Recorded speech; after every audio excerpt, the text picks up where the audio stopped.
Hello and welcome back to the Level Up Lounge. I'm John, just me here today, and I'm joined by Nabil Moutran, who is the founder and CEO at Division. Nabil, thank you very much for joining me Thanks today. for having me. Oh, I've been looking forward to this episode, so thank you for coming in. So today we've got a whole array of topics that I'm really looking forward to discussing. But before we get started with going into Division and what it is that you guys do, I wanted to kind of set a bit of a landscape. Right. And that was wanting to understand what's happening with audiences today. And to help set the tone for our conversation, how are we consuming media differently nowadays than what we ever were before? I think when it comes down to audiences, with so much more content out there in the world today, with so many more platforms, establishing a connection with your audience is becoming harder and harder. And one of the industry's ways of doing that is looking at short form content, snackable content, however you want to phrase it, as a way to capture the attention of the audiences, because their attention spans have minimized, right? You know, when YouTube launched, it was only really long form content, and now the more predominant style is in shorts. Having said that, there are certain areas in entertainment as a whole that long form still prevails, and that's where Division tries to play. Okay, and obviously, how do you see the difference between an engaged and a passive audience? Because we have quite a fragmented sort of media landscape nowadays. Right. So how do you determine that? Active engagement for us is everything that the audience is almost leaning forwards towards, leaning into. If you look at things like music can be playing in the background, right? But in gaming, you can't take your eye off the screen, because if you do, you're not going to achieve the objective of why you're there in the first place. And so we see active engagement as very much closely knitted with the gaming space. Other forms of content, other forms of entertainment can be quite passive in nature. And the same thing applies in the advertising world today as well, right? And that's where gaming, we talk about gaming being the next frontier for brands because of that active engagement component that gaming brings to an audience. You don't, I know, and I'm just thinking this over in my head, you don't go and watch a streamer gaming unless you want to watch it. It's very unlikely that you're just going to stumble across it like you would on YouTube, where you just, a next video might start playing or something might just pop up on your phone whilst you're scrolling. Right. So I believe, obviously, with gaming, you have to be actively engaged and wanting to watch a particular streamer or even view a particular game. Right. You're very it's unlikely you're going to be a passive sort of viewer. I think there's two reasons for that. I think the first reason is a lot of people will go and watch top creators on platforms like Twitch or Kick because they want to learn how to get better at playing a game, right? So when I started playing, one of the games I played, which was PUBG, I spent a lot of time on Twitch learning tactics of how to work in groups. Other reasons to do it is pure entertainment. You've got, one of the biggest games in the world, GTA. You know, it's a sim city. It's a simulated city, and they like to see what happens. And it's almost like going and watching a series on Netflix. It's the same sort of approach where people will say, "Today, I'm going to be watching this particular gamer on Twitch to see what they're going to be doing in this particular stage or particular challenge that they've set themselves." So there's a number of different reasons why we see the active engagement component coming in. And yeah, you're absolutely right. Gaming does debunk that myth where when you're consuming content, you are really engaged with the content that you're consuming or listening to or watching, for that matter. Yeah, I know that myself personally, I've been on streams watching particular streamers on games because the content that they are accessing is inaccessible to your average player. Right. So where you've got highly monetized games with content that, let's call it loot boxes, for instance, within kind of like the EA Sports ecosystem, the content is unattainable to your everyday player. Right. It's too expensive. It's frowned upon in certain countries, but in order to obtain the best possible player within that game, you'd have to spend thousands in order to access that. So I think a lot of people relate to these streamers to go on and just watch them play with something that they're unable to do.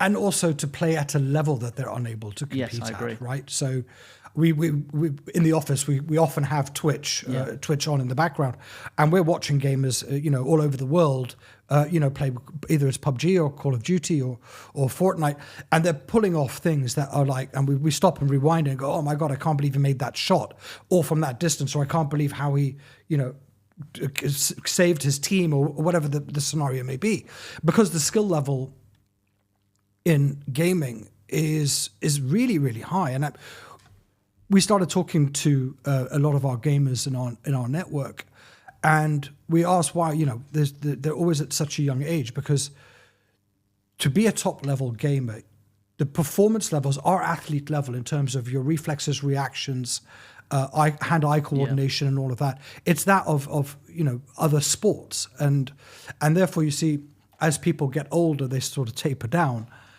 So there's a lot of skill involved, and we see a lot of entertainment coming out of that skill, just like you would with Formula One or with football and watching the Premier League or whichever league you prefer to watch. The level of those performers is part of the contribution to the entertainment in itself, right? Yeah, and it's the same analogy. You look at a footballer, and it's the phrase "his legs are gone." When he gets to a certain age, he can't do it as absolutely. he may have wanted to Absolutely. or used to. And look, I'm in that older demographic of gamer. I can't play Call of Duty now like I used to when I was younger. I used to be very good. Secret there. Yeah. Nowadays, absolutely useless, because my hand-eye coordination and reflex speed compared to a 14, 15, 16-year-old is terrible. Yeah. I was never any good. Now I'm worse. So just on this then, so what do you think truly drives audience sort of attention and retention in 2025? And how are brands adapting or not adapting to it? When we set up the company a few years ago, the one thing that we really wanted to, the first line of our business plan was we want to become the Jerry Maguire of gamers. Okay. And it's not just about show me the money or anything like that, but it was actually, I often reference the movie, but he set up his own consultancy and agents business because he wanted to be closer to his talent. He wanted to look after them. And that's the one thing that we try to do with the clients we work with, but also with the gamers, is give them that level of attention, give them that level of counsel and guidance and support for them to actually monetize their gaming. So we built the business along that. And the one thing that enabled us to do with the content was really stick to our ethos of relevance and authenticity. If we can deploy content with relevance and authenticity, the audience is going to buy it. They're going to accept it. They're going to embrace it, as opposed to you forcing the narrative or forcing a script. So a lot of the brands we work with are often trying to give us a script. I want the gamer to say this. And we say, no, we're not going to do that. And if that's what you want, go to do it a different way, because it will not work for you and it won't work. And the audience will not only react negatively, they will outright reject it, and that has a detrimental impact on your brand. But if you give them, our gamers, a narrative saying, these are the 3 messages that I want you to deploy, do it the how you would like to do it. Yeah. As long as you get the main message across, and it's done with relevance and authenticity from me as a character, the believability behind that is much greater. And the acceptability from the audience is much better. And therefore the engagement is better, which leads on to all the other KPIs and metrics that we need to deliver for the brands that we work with. And that sounds really good. And I totally agree with what you're saying there. Like, as a viewer, if there's a message being shoved down your throat somewhat, you are just going to, no, that's not for me. Yeah, and then you look, the impact is on the who you're watching, the streamer, the influencer. They are the ones that are going to lose that respect of their viewer. Let me give you an example. Do you watch YouTube pre-rollouts?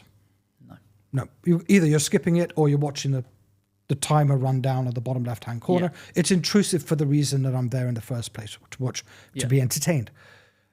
So you're never going to watch an Omega watch ad, right? But you've got no problem watching the trailer of James Bond and he's looking at his watch in the trailer, because the brand is deployed natively and authentically into the content, and it contributes to the overall message in the scene, that will resonate with an audience as opposed to the traditional advertising methodologies. And we see that just from the performance of the campaigns that we run. Yeah. And we're going to get to some of your campaigns in a moment. But obviously, you touched on it there around that whole Jerry Maguire experience piece. But I wanted to understand what really inspired the launch of Division, and what gap did you see in the market in order to go ahead and launch it? So I think the starting point was just before COVID, where we saw, I kept, obviously I was gaming and trying to understand the space a bit better.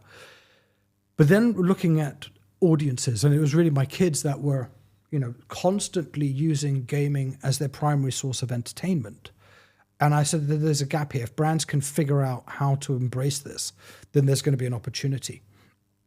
So it started then, and then obviously with COVID hitting, the numbers on Twitch doubled over the course of 1 year, right? The Twitch consumption, obviously because of the lockdown. But then what we started seeing post-COVID is the numbers didn't go back to pre-pandemic levels. They stayed where they were. And then we said, okay, well, a trend has really been formed here. And the numbers are massive. The audience consumption numbers on platforms like Twitch and Kick are incredible. And we can go through that in a bit. So when we saw that, we said, well, hold on a second. If so many people are watching intently these people, and we know that there is a performance opportunity there, how do we integrate brand messaging into that in a native way? Again, relevance and authenticity and all of that. And that was really how we started it. And then my co-founder, Dan, obviously me being in my 40s, I wanted to do this in a more human-to-human manual way. And Dan, being a lot younger, came to me and said, no, Nabil, we're gonna build this as a piece of technology.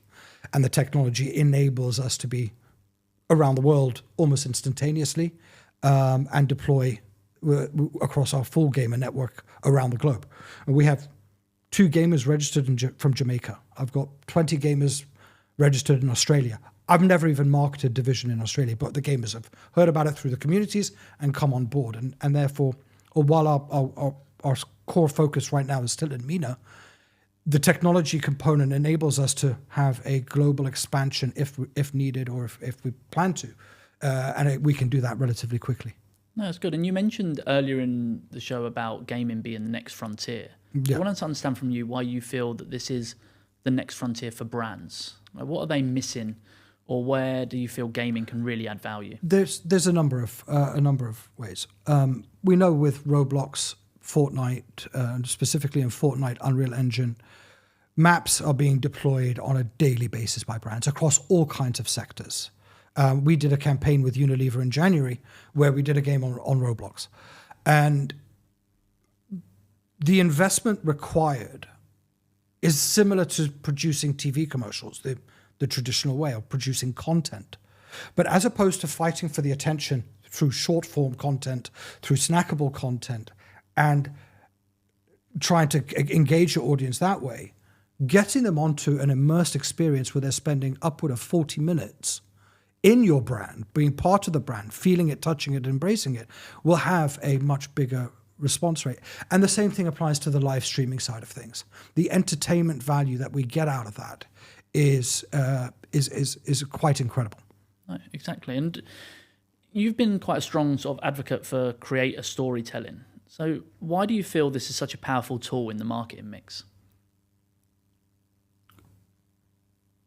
When we can get storytelling done that is coming from the viewpoint of a brand ambassador, we'll call them, right? The believability from the audience is much greater. We saw this with many brands on regular occasions. The storytelling, the creator economy, the creator industry are very, very creative people, right? Yeah. They're storytellers and they're actors. They create their own brand and they create their own personas. And they are the experts at storytelling, which is why they've got the audiences in the first place, is because their audiences find them entertaining because of their ability to tell stories. And all that's happening now is that those creators are going and saying, right, I need to tell the story the way I see it and the way that I believe is the right way to get my audience engaged. And if we're approaching it from an audience first perspective, then how the message gets across was almost irrelevant, I think. We always say to our gamers, go and say it the way you think is right. We trust you. So that there's the authenticity from the gamer's ability to create stories is what I find really important. Yeah, and I think one of the comments that you made there about them being actors, I think I have never really thought about it in that way before. That they have these... They're performers. They have characters now that is probably not true to what they're fully like in real life. They're probably a lot more reserved, a lot more quiet, but as soon as you put a camera in front of them, they come to life. We've got a couple of gamers in Saudi Arabia who I had the privilege of meeting last November. And on stream, they're just absolute fireballs. But when we met them in person, exactly right. They're quiet, somewhat shy, a bit nervous. Not, if you're in a big crowd, they stick to themselves. But as soon as they get like you said, the microphone and the camera in front of them, they come to life and their character blossoms. So yeah, every stream that we do is a performance in itself. Yeah. Just like when you go to watch an F1 race, or you go to a football match, or a basketball match, or go to a concert, whatever it may be, right? So there is an element about live, I think, that is really, really powerful in terms of the performer, whatever that is, having to step up to the game because it's live. Yeah. You can't cut it and stop again and go back. Okay, you can make mistakes, but anything that's done live is always going to be a little bit more high level of attention, adrenaline, and performance. Yeah, there's no room to hide on live. So how do you feel that Division is positioned to kind of help brands move beyond transactions and into more meaningful relationships with their audience? Well, the first thing we needed to do, or we still need to do, is create a reason to believe for brands that gaming is big. It should be part of the marketing mix. I'm not saying it should be everything, but it should complement everything else you're doing. As let's say a fourth leg on a table. That's the first thing we had to do. The second thing we had to do is create the right sort of setting in terms of how do we entice brands to see the value in what the audiences are seeing. Yeah. It's often overlooked. And we do that through data, right? Unless you can back up what you're doing with data, it's very, very difficult to sell. And then the third part is very much around the creative content side of things. Make it entertaining. Yeah. Come up with really cool concepts that brands will find exciting, but also the creator will find exciting to execute as well. And we've done a number of those over the course of the last 3 years. So it's really a function of those three things. And then beating the drum as hard as you can in a very, very loud industry, right? And the more case studies we get, the more familiar our agency partners and our clients become. And more case studies we get out in different sectors and industries, it will become relatively easy. I'm never going to say it's never going to be fully easy, but we find that a lot of the partners and the agencies we work with that have done more work with us, selling into them again becomes easier as opposed to getting someone greenfield that hasn't explored this or hasn't executed in the past. So that learning curve has taken some time. Some would say, we're in our third year now, and some would say, yeah, it's about right. Obviously, I'm a very impatient person, so, I wanted it yesterday kind of thing. But no, I'm very pleased with the traction we're seeing. Perfect. And that, I think, perfectly leads us on to one of your campaigns, which I've read about online, I've heard about, and the success that it was. And I want to talk about this, and I want to talk about some of the numbers that were attached to it.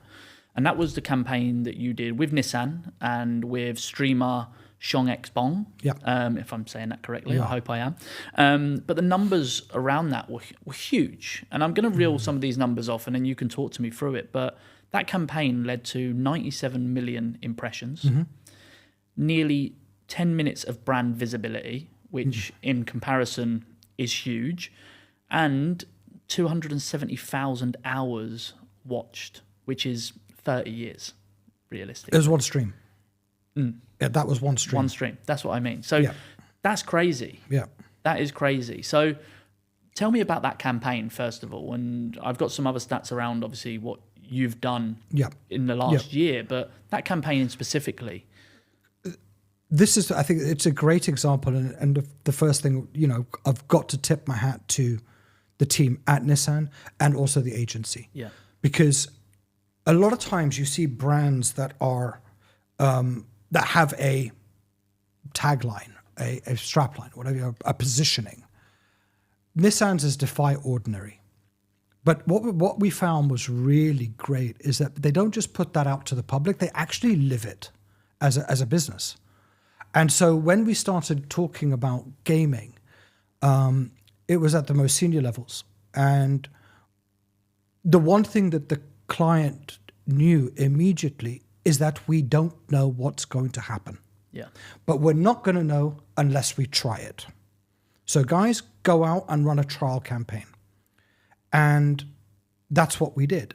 Now, we expected it to go well because we know the creator. We've done work with him in the past. And I think he's one of the most engaged streamers in the world today from Saudi Arabia.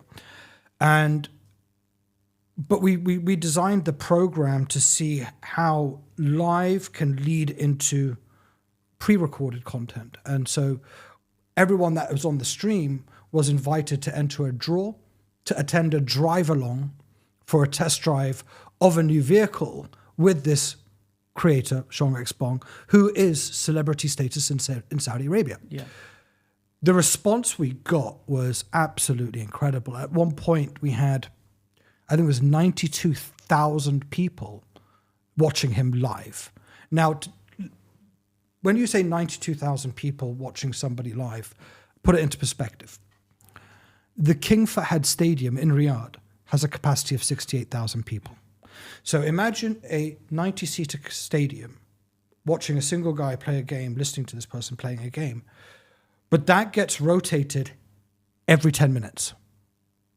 So you're getting 98,000 people out and another 90,000 people in, because the numbers are constantly changing. So people are not logging on for the full 2.5-hour stream. No, they're in and out. They're in and out. They're going to watch for 10 minutes, 15 minutes, 20 minutes.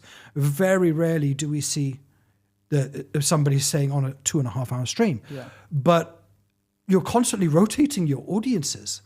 And that in itself is incredible in terms of the level of engagement and the audience views that we get. So yeah, it was a great case study, a great campaign, and set us up for more great things that we did later on after that particular activity. We're now measuring test drives for Nissan. Yeah. Registering test drives through our live streams. In January, we saw a 488% increase in test drive requests during the live stream. Yeah. So the clients gave us data from 2 days before the stream, 2 days after the stream, and the day of the stream. And we saw a 488% increase in test drive requests for that particular model that we were promoting, with only a 4% increase in page visits. So what does that tell me? That tells me my conversion is great, is much, much better than, because I'm not increasing the top of the funnel, but you're increasing lower down in the funnel. And that in itself is left a lot of really, really positive vibes. And it all came down to, okay, we're going to try and do things differently. We defy ordinary. So I love that, because it's where the brand really came to life. It's quite a cool story. No, that's fascinating. And when I was reading through the stats and reading through some of the articles online about it, it was just blowing my mind in terms of the scale and the size of it. Yeah. But just some other numbers to refer to is obviously from last year, you ran 360 streams, if I'm correct, which is almost daily. created the equivalent of 79 days of content, and then generated over 240 years of audience view time, which those numbers are crazy when you actually start thinking about it. Yeah, they are. They are. I mean, our average brand visibility per viewer is around about 7 minutes, 50 seconds.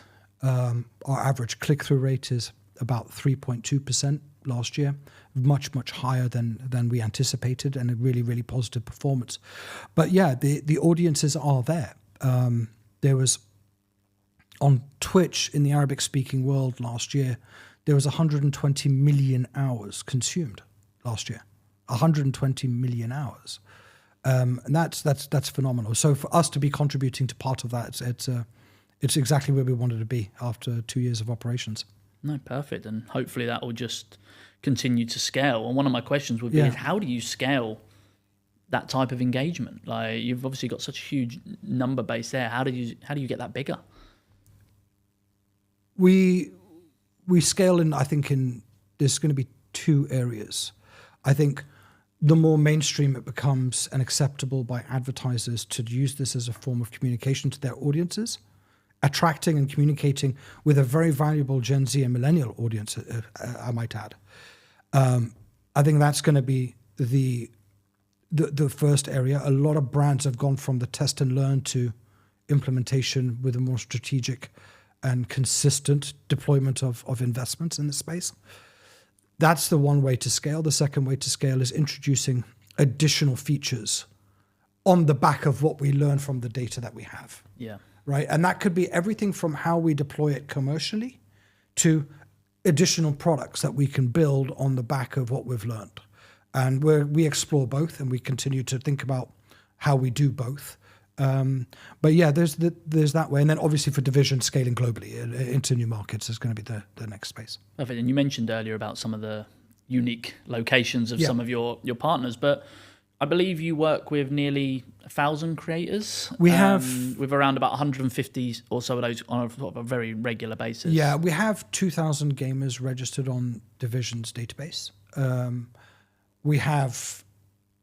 We frequently work with around about 150 to 200. Yeah. Yeah. Okay, perfect. And that kind of leads me on to the power of influence and the creator economy. Yeah. Now, there's a growing sort of recognition in the creators economy's value. And recently, Unilever's CEOs doubled down on influencer investment. Yeah. Why do you think creators hold so much more weight today than traditional media channels? Creators, I think the ones that actually get it and really understand how to get it, they provide a different level of engagement and relationship with their audiences, right? Yeah. You feel like you know the person, and you feel like you're really connected with that person, and you're invested in that person's success. So when you get to that level of influence, you can. It's like me saying to you, John, I went to a really great restaurant yesterday. You need to try it out. I'm coming from a place of credibility because I'm a foodie, for example. But then you're going to say, oh, I heard about that, and now I'm going to remember to go and try that burger or try that steak or whatever it is. So when you get to that level of influence, and that's why they call them influencers, because they can influence and they can deploy the narrative in the way that their audience want to be spoken to and why they're there in the first place, then the believability, the acceptability is much, much higher. Now, when it comes to gaming, what we see, and this is not our data, this is from third-party research, there's an even higher level of loyalty and an even higher level of acceptability from fans to the gamers than in other industries of influence in the creator economy. And I have my own opinions as to why that is, but that's where we see a lot of our brands, a lot of our creators today don't need to sign exclusivity contracts with brands because they don't want to be seen as, promoting Coca-Cola one day and Pepsi the next. So they kind of sit within their wheelhouse of, this is the sort of brand that I want to work with.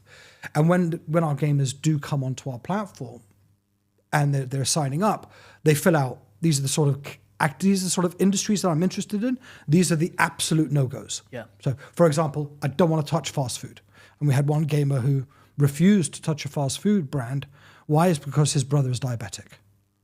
So a lot of these principles come out and these values, and the audiences get that and they appreciate that and they value that. And I think I'm not saying that creator economy is going to take over advertising, but it's not a this or that. It's an and. Yeah. When you put them together, it's a very, very powerful, but very, very powerful message that you can get across. Yeah, because I look at it when you obviously have your somewhat traditional influencers that will direct you towards brands, direct you towards buying something. Whereas I feel that when you look at streamers, they have such an engaged audience that are willing to subscribe, donate, and they're really bought in. And I find it crazy that that person is sat there streaming, multi-millionaire, and you've got people giving them their hard-earned cash to watch them. Yeah. And it's obviously, it's mind-boggling in a way, but that just shows the loyalty and the respect that they have from those audience members that are willing to give somebody who's already a millionaire more money to just watch them play a game. Yeah. But it's just like you paying money to go to watch Guns N' Roses in concert. Yeah. That's exactly It is, I suppose, when you break it down like that. But that's exactly what they're doing. It's like, thank you for entertaining me. Here you go. Yeah, no, definitely. It's not everyone knows. I mean, everyone knows. Let's use Ed Sheeran as an example, right? Everyone knows how big he is. Yeah. And when he did the concert at the Sevens, his commercial deal was part of ticket sales. It wasn't a flat fee. And everyone was aware of that, but they don't mind. They don't mind him getting richer as long as they come away with something. So what is that value exchange? Yeah. And that's where people have got no problem subbing a creator because the value exchange is that's what I think it's worth. There's a gamer, there's an audience member in Saudi Arabia who is very, very loyal to an international streamer called Dr. Disrespect. Yep. He subbed him $120,000 last year. Wow. It's $10,000 a month just to watch. Yeah. I mean, the numbers are staggering. I mean, I think that's a bit too far. It's a bit excessive. But the reason being is that I love this guy. This is what I love doing. I love watching him. And therefore, I want him to see what level of loyalty I have. Yeah. Well, you subscribe to a TV package to watch your favourite show. There you go. If that's your favourite show, there you go. then you're subscribing for it. So, but just while we're talking around the power of influence and this creator economy, I just wanted to sort of, again, pull out some stats of some of the top streamers and their audience numbers just to add some credibility towards this. But I pulled these off this morning, but the top streamer right now is Kai Cenat, obviously in the US. Average viewers over 100,000 free per stream that he does. Holds the all-time Twitch record with 730,000 subscribers, which he achieved during his Mafiathon in November, just gone, which again, huge numbers. You've got Ibai Llanos, over 17 million followers, and he set a Twitch record and had 3.8 million concurrent viewers at one time, which you don't get those numbers. Major sporting events struggle to get them on a global audience, for instance. And then currently the top YouTube gaming streamer is iShowSpeed, which in January just gone had approximately 7.6 million hours watched. I'm not surprised. No. I'm not surprised. These numbers are... when we started, they were surprising, but I'm not surprised. But you don't need to go that far away. You can look here. Yeah. ShongXBong average concurrent viewership last year's 51,000. Yeah. Darbah is another gamer out of Saudi Arabia, similar sort of numbers. And, what's really interesting for us, though, is not the top streamers. It's just how many there are that sit in the bracket of around about 1,000 to 9,000. Yeah. And then that's where you get a really long tail. So when I can put 10 of those together for a campaign, then I've got a number of boxes that we're ticking. Firstly, I'm showing diversity. Secondly, we're getting different types of content and different ways to deploy a narrative. Thirdly, we're reaching different audiences. And they are media channels within themselves. Yeah. I mean, look at this, right? So I'll give you another statistic that will blow your mind. The largest ever concert in the world was a Metallica concert in Russia in 1996 had 1.6 million people. Travis Scott's concert on Fortnite during COVID had 27 million live people attending. Yeah. Right? So, and that was everyone. I was on there. It was during COVID. Me and the kids, we watched it. And, other people have now replicated that methodology. But just think about it. It's like the largest concert the world has ever seen, Metallica, 1.6 million. More than 10 times that amount in Fortnite. Yeah. And you had to pay for it. You had to pay to enter. So the gaming world is a very, very exciting space, and brands that are spending time looking at that are going to benefit in the long run. Okay.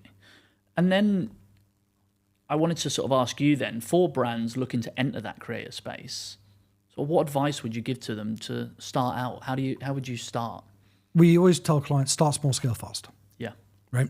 Do a trial run, dip your toe in the water a little bit, we'll take some learnings back, and then if you see that there was value, we will take you on that journey of how to develop this as part of an overall contribution to your strategy. Yeah.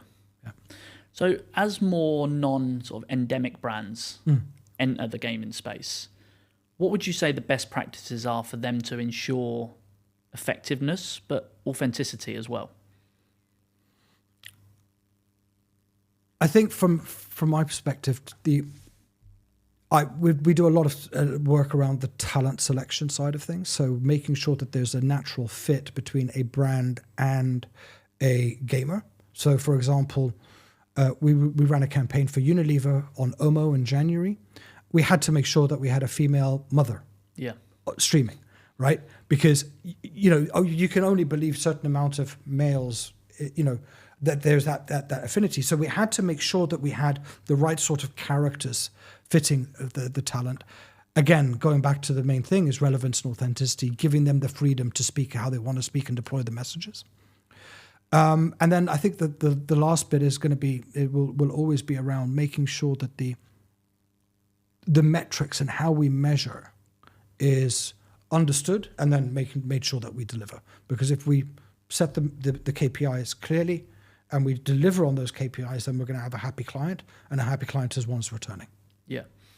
Okay, I think that's quite important there, just to try not to shoehorn your message with an influencer or a creator that's not quite right for your brand. Yeah. And have you found that with maybe any of the brands that you've spoken to, where they maybe highlight, we'd like to work with X, Y, and Z, and you've almost had to be a bit like, no, this is not the right person for you? Yeah, we have. Yeah.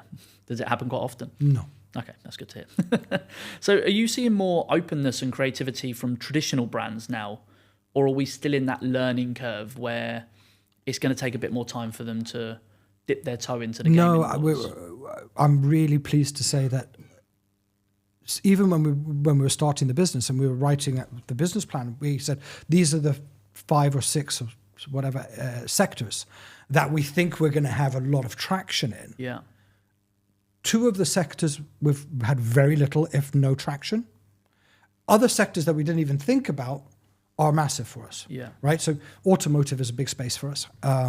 We never anticipated having a big presence with automotive, but we do. Yeah. The same thing with cosmetics and luxury.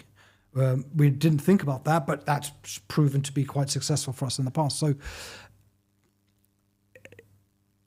I always go back to think about who you're trying to speak to, your audience. Your audience is, and we always get this question is, we're talking to gamers. No, you're not. You're talking to normal people. Yeah. That game, right? Those people still have credit cards, they still have phones, they still drive cars, and they still eat chocolate. Yeah. Right? Just because they're gamers doesn't put them in a box, but it's how do you reach that valuable Gen Z millennial audience?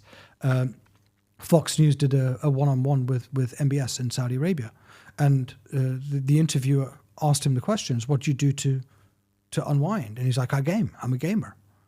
And he spends, maybe 12 to 15 hours a week gaming. Yeah. And that's somebody who's running a country, clearly has disposable income, is quite valuable, so gamers are everywhere. So we get it with Elon Musk, and he's Yeah. always putting out his Diablo videos Yeah. and stuff like that. So it's the audience is never ending when it comes to gaming. Yeah. You don't know who's a gamer. But on that, and you mentioned obviously one of your campaigns previously there, have you had any products that you've felt this is going to be hard to push to gamers, for instance? And Yeah, we have. really gone, how do we do that? Yeah. For instance. Yeah, we have. Have you got any examples, or are we... I'm just I would intrigued say, by this more so than anything else. I think, there's certain brands that we've had to turn away, saying we just can't. We're not going to do it, right? I mean, I don't want to name names. No, I was going to say I don't want to put you in any. I don't want to name names, but it's it was a kitchen-based product, right? Where they wanted our streamer to wash dishes while streaming, and I'm like, we're not doing it. Yeah, it's just not going to happen. I'm sorry. Yeah. So we had to turn certain things away. So certain categories just won't work. Yeah. I think though, it's very rare because we'll always try to find a way to address the brief. And on the flip side of that, is there any products that you've maybe not worked with so far that you think would fall very well into the category of this will be lapped up by gamers or audience members? Yeah, I think there is. I think e-commerce brands. Yeah. So your Amazons of the world, your Unasas, your Farfetch. These brands, I think, would really benefit. Lends it to live commerce kind of thing, which is quite cool. I think more financial services. Right at the end of the day, digital banks today. Whether it's a Weo Bank or an Inma Bank in Bahrain or a Vision Bank in Saudi Arabia or whatever it may be, or even a Revolut, right? Their business model lends itself to young audiences. Yeah. But we're still communicating in traditional means, right? I'm still communicating on social media. I'm still doing, traditional display ads or whatever it may be. But that's your valuable audience. And why is that valuable? It's valuable because how many times have you changed bank account? None. Right? So your lifetime value, getting a customer young at 18, 20, when they're, graduating and they need to set up a bank account or their parents want to give them a bank account, whatever it may be, getting them at that age is very valuable. In terms of the lifetime value of that particular customer. And by doing so, getting gamers that communicate in a way that is understandable. I get it now, right? I understand what the differences are or, how to approach an application process or whatever it may be. The long-form content component, the ability for that narrative to be deployed to an audience, I find really exciting. And hopefully we'll be doing it soon, but we'll wait and see.